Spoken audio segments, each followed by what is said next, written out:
otro lado, ya estábamos ahora con los niños, ahora vamos a ir al otro extremo. Como tal, esto es lo que vamos a tratar. La carga de la enfermedad, el envejecimiento, el mantenimiento de la salud, el manejo de la enfermedad renal. Bueno, cuando estuvimos revisando el tema de salud renal, me llamó mucho la atención. Nosotros desde la geriatría y la gerontología hemos acuñado este periodo de tiempo 2021-2030 como la década del envejecimiento saludable, que la puso la OMS. ¿Listo?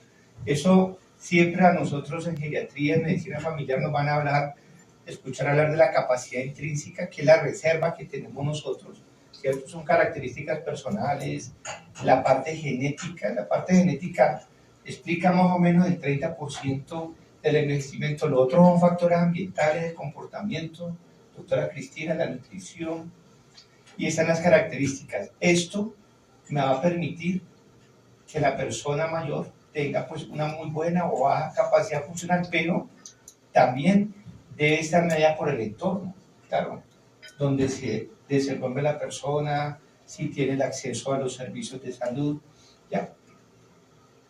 Pero entonces cuando el doctor Mejía me dice, hable sobre salud renal en las personas mayores, entonces me llamó y encontramos esto, es muy interesante, porque va de la mano con lo que nosotros en geriatría estamos hablando, ¿ya? Salud renal también tienen una década, ya empezaron en este año y quieren terminar hasta acá al final, ¿ya?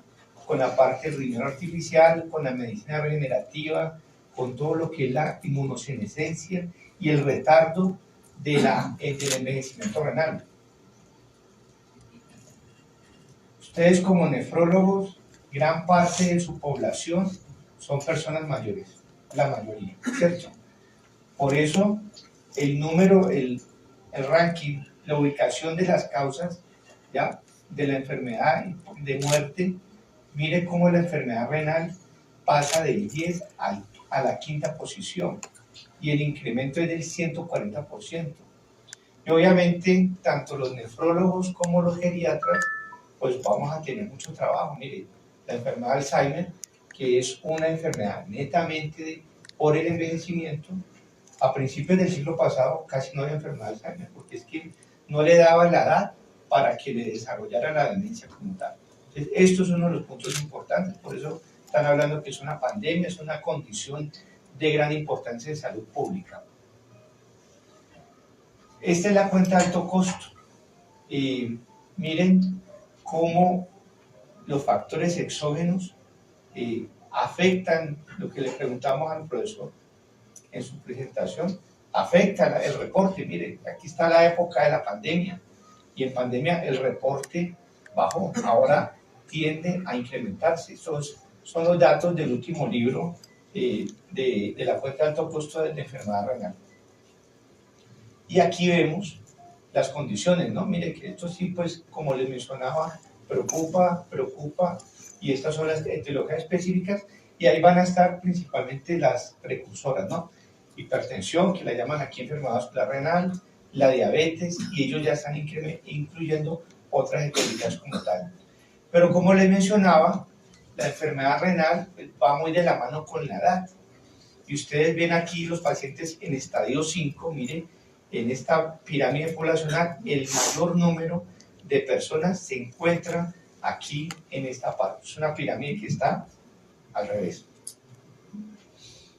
Y como el tema también era de inequidad y de desigualdad, les traje eso para que vieran que el reporte de los casos, obviamente en estas zonas, pues que son mucho más de difícil acceso, pues el número de casos es mucho menor, ¿no? Que esto pues sí nos implique, ya hoy lo estuvimos desarrollando en las primeras charlas.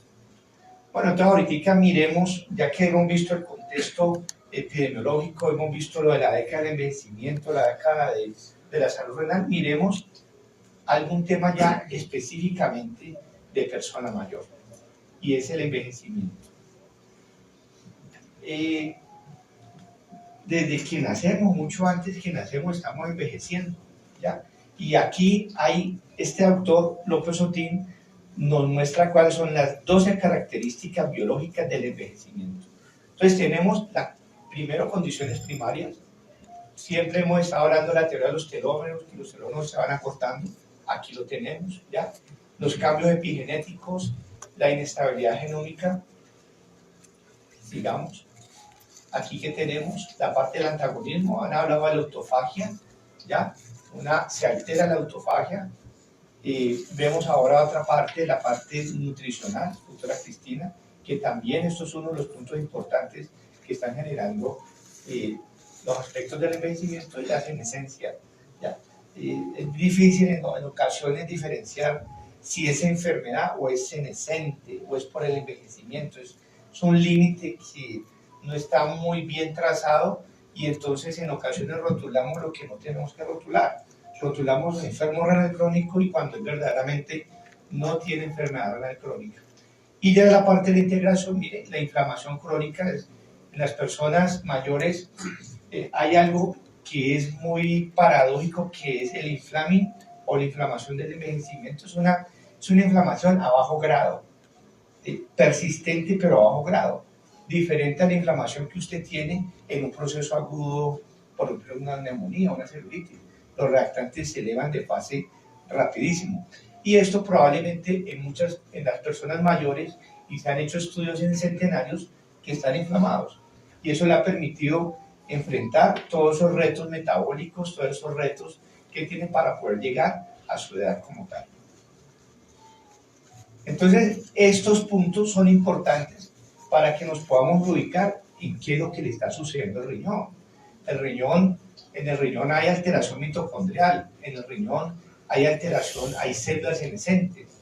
¿Qué le sucede al riñón? Pues los telómeros también se van a cortar, también hay inestabilidad. Entonces todo esto nos muestra y nos hace ver de que el envejecimiento es un fenómeno muy complejo, porque tiene gran variabilidad. Usted probablemente su riñón derecho el tamaño es diferente del derecho al izquierdo y el grado de envejecimiento es diferente, ¿ya? Y si usted sigue hacia adelante, pues el fenómeno va a ser mucho más complejo. Entonces, esto es lo que tenemos y estas son unas trayectorias, miren.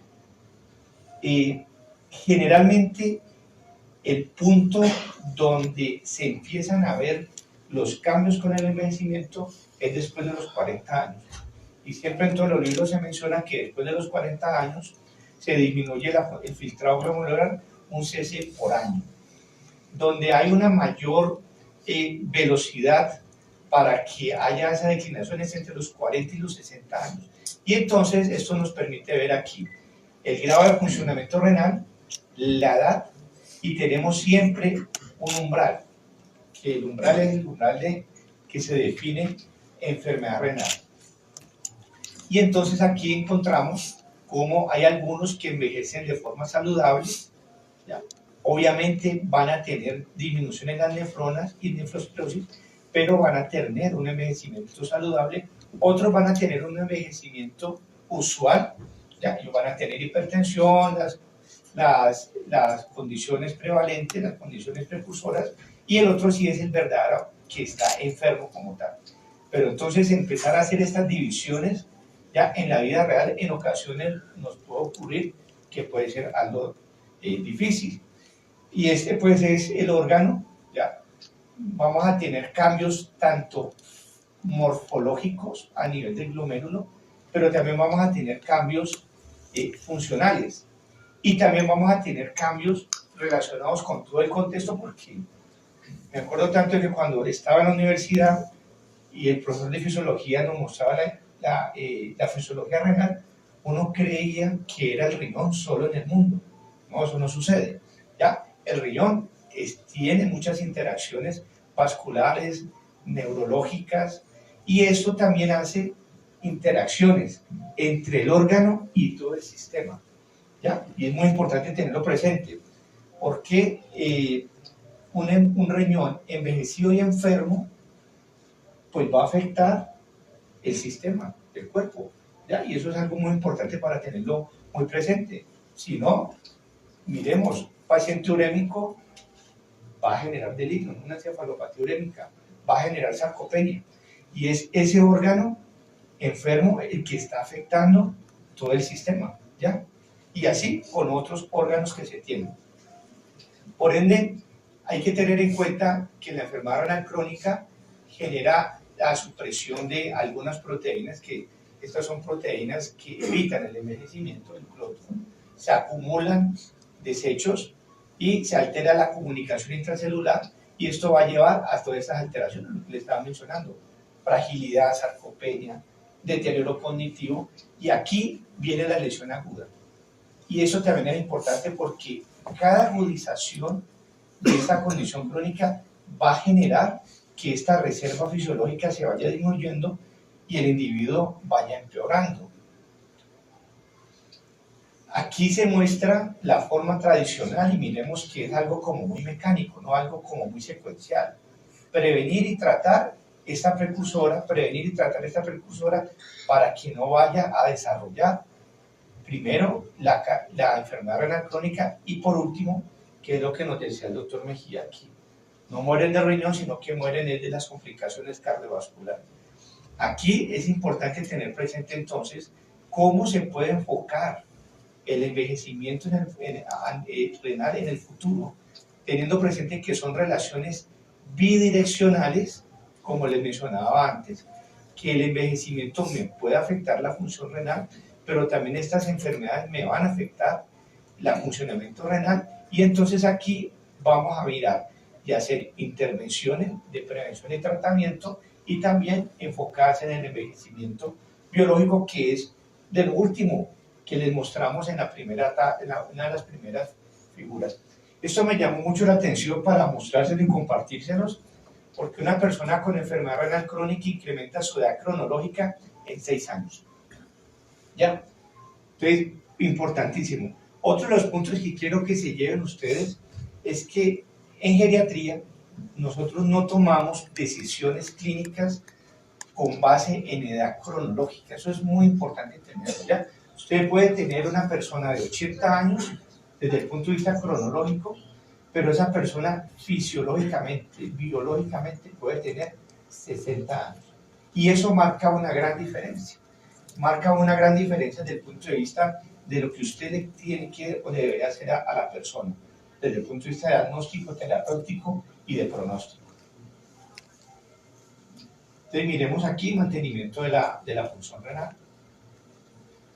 Esta es una imagen muy interesante, la desarrolló el doctor Kalachi. El doctor Kalachi habló inicialmente de envejecimiento activo, que fue el modelo previo al que precedió ahora lo que tenemos en envejecimiento saludable. Pero es muy importante tener presente, y aquí también entonces nos unimos con la doctora Daniela, es que el tener personas mayores, y usted la tiene aquí, la está teniendo en su consulta, usted no está viendo solamente esta parte transversal, sino que usted tiene que ver de aquí atrás todo el acumulado que ha tenido. Por ende, es importante en la prevención de la salud renal hacerla e intervenirla desde antes del nacimiento. Es planear el embarazo, ¿ya? Si tiene retardo en crecimiento uterino, pues obviamente su capacidad biológica o genética para la cual estaba desarrollado, pues no lo va a alcanzar, ¿ya? Ese riñón no se va a desarrollar todo lo que se esperaba que se desarrollara, y empezamos a tener déficit, ¿ya? Entonces, uno quisiera que en los primeros años de vida se pudiera desarrollar todo ese potencial del individuo, en la edad adulta mantenerlo. Obviamente después de los 40 años, como les mencionamos, hay un declive, pero no va a cruzar este umbral de deterioro funcional. Y en la edad avanzada, que son las personas mayores, mantener la autonomía y prevenir la discapacidad. Esto, miremoslo en el riñón, que es lo que nos está aquí en este momento conglomerando. Entonces, miren, es la misma situación. Aquí viene el déficit. Yo puedo tener un envejecimiento renal satisfactorio o exitoso, lo puedo tener usual sin cruzar esta línea, pero lo puedo tener patológico, ¿ya? Y patológico, me devuelvo, es cuando yo no he alcanzado todo este umbral y ha ido adicionando lo que también habla Guimaraes, exposiciones negativas de salud, que es el capital de salud, que es, hombre, fumo, no hago ejercicio, tengo la dieta ácida, ¿cierto? Con ultraprocesados. Entonces, esto es muy importante. Entonces, esto no es solamente del geriatra, esto es del pediatra, del internista y de todas las personas que tienen relación con la persona mayor. Esto es una gráfica, publicamos este artículo de cuidado paliativo, valoración integral, y es mostrarles a ustedes que las personas mayores tienen diferentes trayectorias, ¿ya? Ustedes tienen trayectorias asociadas con cáncer, que es una trayectoria acelerada. Ustedes han visto una persona bien, diagnosticaron el cáncer y a los 3 meses la vieron caquética, deteriorada, acelerada. ¿Listo? Tienen una persona frágil. La otra trayectoria es la catastrófica, que es la asociada con eventos vasculares, trauma y fractura de cadera. Y la que nos atañe en este momento es esta, la asociada con insuficiencia de órgano. Y en este caso, enfermedad renal crónica. Usted diagnostica la enfermedad renal crónica, pero entonces tiene una exacerbación, ¿cierto? Se infectó, hizo una infección urinaria, se deshidrató, ¿ya? Y entonces agudiza y el paciente vuelve, pero no vuelve a la línea de base. Por eso es tan importante gestionar la salud de las personas, para evitar que esta reserva funcional no se disminuya. Ahora, lo otro que es más complejo es que en la vida real las personas no tienen una sola trayectoria. Hay personas que tienen una neoplasia, ¿cierto? Que ya son frágiles y que tienen insuficiencia renal, insuficiencia cardíaca. Mucho más complejo, ¿ya? Entonces, por eso se hace complejo y por eso necesitamos trabajar en equipo, porque estos son los enemigos del riñón, ¿ya? Y dentro de estos enemigos también es importante que no lo ubicamos, son los factores psicosociales. Los factores psicosociales, el estrés crónico, el cortisol elevado, empieza a hacer bastante mella, sube la presión, daña el endotelio, daña el hipocampo, genera demencia. Entonces, todos estos son los factores para tener en cuenta. Y por ende, como les mencionaba, uno de lo importante y que también quiero que se lleven para su casa desde la geriatría es la valoración geriátrica multidimensional, fundamental. ¿Ya? Es una valoración biopsicosocial de síndromes geriátricos y que tiene que ser interdisciplinaria, por ende debemos de estar aquí todos incluidos viendo a la persona, porque la persona es nuestro centro, ustedes la ven aquí. Entonces aquí hay intervenciones que están relacionadas con el control netamente de la enfermedad. Aquí está la parte del cuidado de nefrología y donde incluye toda la parte psicosocial, biológica, hidratación. Y aquí tenemos algo de geriatría que también no hay que olvidarlo.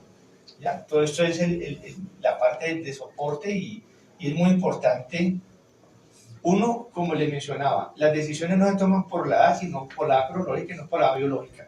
Por ende, la funcionalidad es importantísima.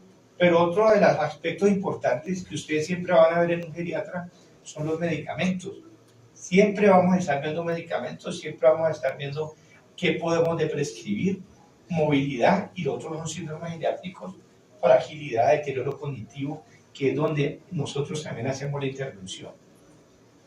Lo otro son las decisiones, ya, la planeación del cuidado, y ustedes como nefrólogos siempre piensan, hombre, este señor lo vamos a dializar, ¿será que sí, será que no? ¿O será que lo enviamos para la casa o le hacemos diálisis peritoneal? Y lo otro son las tomas de decisiones, ¿ya? El soporte del cuidado, el final de vida, ¿ya? ¿Cómo vamos a tenerlo, cómo lo vamos a manejar? Por eso, ahora que estaba escuchando a Daniela, que hablaba del modelo paternalista en los niños, es muy importante en este caso cuando tenemos personas adultas, pues la toma de decisiones en conjunto, importantísimo, ¿ya? poder tener ese contacto con el paciente, con la familia y con el cuidador, porque es que aquí hay varias agendas, ¿ya? El médico y el personal de salud piensa unas cosas, ¿no? Pero el paciente piensa otras. Hay que escuchar al paciente. Yo creo que me acuerdo tanto de mi profesor de medicina interna que no me olvido, y es en el paciente hospitalizado tener una silla y sentarme al lado y poder hablar con el paciente. Las afugias no nos permiten hacer mucho de eso, pero es fundamental poder hablar con el paciente, mirar qué tiene en la cabeza el paciente, cómo interpreta su enfermedad, ¿ya? ¿Cómo la interpreta? Ya vamos a terminar. Y el médico poder tener esa capacidad de escuchar al paciente. Nosotros debemos de tratar de hablar menos y escuchar más. Tenemos dos oídos y una boca, y mucho más en una persona mayor. No sabemos qué está pensando en su vida, qué quiere, qué está pensando en su final de vida, en su familia.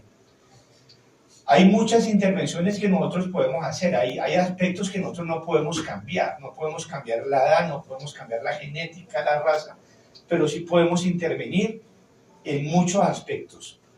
Y esos aspectos son desde el punto de vista de atención primaria. Mire, la atención primaria es relativamente económica y ustedes ven aquí y aquí no hay ningún medicamento, pura educación, ¿cierto? Estilo de vida, hidratación, evitar los nefrotóxicos, eso es muy importante, ya, para prevenirlo, pero en ocasiones solamente le estamos dando es el gran valor es al medicamento de la intervención, ya, son cosas básicas que pueden sonar de perogrullo, pero son importantes que reflexionemos, todo tiene una prevención. En la parte de prevención secundaria, hombre, identificarlo, ya lo mencionamos, con la cuenta de alto costo, hacer la tamización indicada al paciente, tanto con la creatinina como con la RAT. Y pues aquí ya escuché al doctor Soler mucho más, ya está pensando en cambiar la ecuación, que era algo de lo que, por ejemplo, en geriatría nosotros siempre les mencionamos, es importante cambiarlo porque nos va a generar un sesgo de información. La prevención terciaria, ya para retardarlo, y aquí falta algo que es la prevención cuaternaria. La prevención cuaternaria es evitar la iatrogenia. Un término muy importante en geriatría es menos es más. En muchas ocasiones menos intervenciones en nuestro paciente después de haber tomado la información con una valoración geriátrica es más para el paciente, para el médico y para su familia. Bueno, ya para terminar, importante establecer los objetivos del tratamiento. Necesitamos, doctor Mejía, seguir estudiando e investigando en personas mayores que puedan ingresar en los estudios, que podamos tener información y para tomar decisiones, orientarlos en el riesgo en la prevención, definir la salud renal y definir la función renal, cuándo está enfermo o cuándo es en esencia renal, y lo otro es ver los mecanismos de envejecimiento. Eso era lo que les quería comentar. Este es nuestro grupo, este es nuestro programa de especialidad en geriatría y próximamente pues vamos a tener los nefrogeriatras. Muchas gracias.